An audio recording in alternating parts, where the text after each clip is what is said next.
Metal Gear Solid 5 est-il une masterclass ou un chef-d'œuvre inachevé? Imagine, un monde ouvert en pleine guerre froide, des bases secrètes, des trahisons à chaque recoin et un big boss à la frontière entre le héros et le monstre. Metal Gear Solid 5 The Phantom Pain, c'est l'aboutissement de cette saga culte. Et pourtant ça a laissé un goût amer à des millions de joueurs.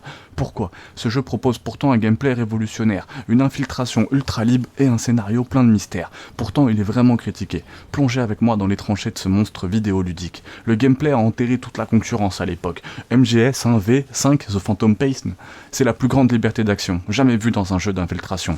Loin des couloirs de Splinter Cell ou des scripts ultra dirigistes d'un Call of. Ici, tout est possible. Tu veux sniper un camp ennemi à 500 mètres en pleine tempête de sable? Tu peux. Tu préfères t'infiltrer de nuit? Tu peux. Assommer les gardes un par un et repartir sans laisser de traces? Bon courage. Ou alors tu te pointes avec un tank, tu fais tout péter et tu repars en hélico sur The Man Who Sold the World. Gros respect. Il y a des ennemis redoutables. Si tu abuses trop d'une technique, headshot au silencieux par exemple, les soldats s'adaptent, mettront des casques ou renforceront la sécurité. Un niveau de détail absurde.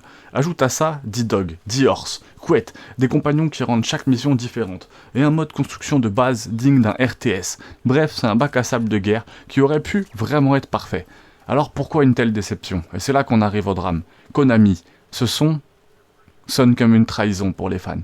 Hideo Kojima, créateur de la saga, s'est fait éjecter du projet en plein développement. Résultat, scénario bâclé, avec un dernier chapitre qui aurait dû exister mais qui a vraiment été coupé. Un big boss dont le twist final divise encore les fans. Et un mode online qui aurait pu être légendaire mais qui s'est fait bouffer par les microtransactions.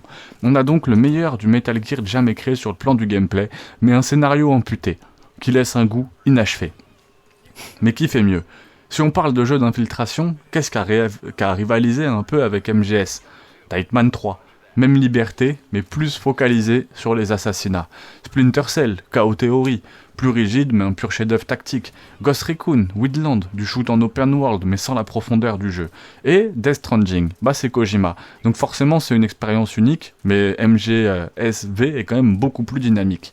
Ça aurait pu être le jeu ultime, le jeu qui aurait enterré toute la concurrence. Mais en l'état c'est un chef-d'œuvre imparfait, qui brille par son gameplay mais qui laisse une sensation de manque. Verdict, est-ce que c'est vraiment un jeu à faire ou pas? C'est un jeu sur lequel j'avais pris beaucoup de plaisir. Mais effectivement, après 15 heures, 20 heures, je me suis un peu lassé dessus, et en reparlant là avec un ami, un beau-frère même, qui me disait que justement, fallait le buter et qu'il fallait mettre 150 heures dedans, parce que le jeu devenait très intéressant. Donc, je vous inviterais vraiment à le faire si vous cherchez un jeu d'infiltration en open world. En fait, c'est du jamais vu, c'est peut-être le seul open world d'infiltration, je pense, beaucoup plus...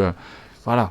Par contre, si tu cherches une narration aussi intense que dans les autres Metal Gear, surtout le 3, tu risques d'être frustré.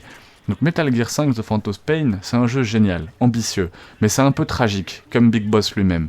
Et toi, qu'est-ce que t'en as pensé? Hésite pas à m'en parler en commentaire, surtout si tu penses que je ferais mieux de le réinstaller et de repartir depuis le début et de lui remettre 100 heures dans la tête, ou si tu penses que ça sert à rien, que c'est un chef-d'œuvre, un échec, incomplet. Et dis-moi en commentaire, toi, ce que t'en as pensé, et abonne-toi pour plus de vidéos.